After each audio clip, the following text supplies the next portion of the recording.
Andre Onana Turkiya chempionatida assist qildim.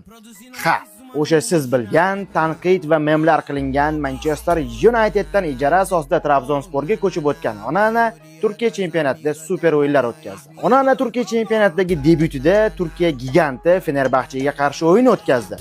Va o'sha o'yinda Fenerbahche Onana darvozasi tomon naqd 29 ta zarba yo'lladi va ulardan 9 tasi aniq bo'ldi. Onana esa 8 ta sevni o'z hisobiga yozib qo'ydi. Yakunda Trabzonspor o'sha o'yinda minimal 1-0 hisobda imkoniyatni boy berdi. Vaholanki bu yerda hisob anchagina yirik bo'lishi mumkin edi. Keyingi o'yinda esa Onana o'z jamoasi bilan Gaziantepga 70-daqiqaga qadar 0-1 hisobda imkoniyatni boy berayotgandi. Va bu daqiqalarga qadar Trabzonspor futbolchilari maydonda 20 tacha zarbani raqib darvozasiga yo'llab, hali hisobni ocha olishmagan edi. 70-daqiqada esa Andre Onana Onuachuga to'pni o'z darvozasi oldidan uzatib berdi. Va Onuachu gol urib hisobni tenglashtirdi. Shu tariqa Andre Onana Turkiya chempionatida o'zining ajoyib startini boshlab oldi.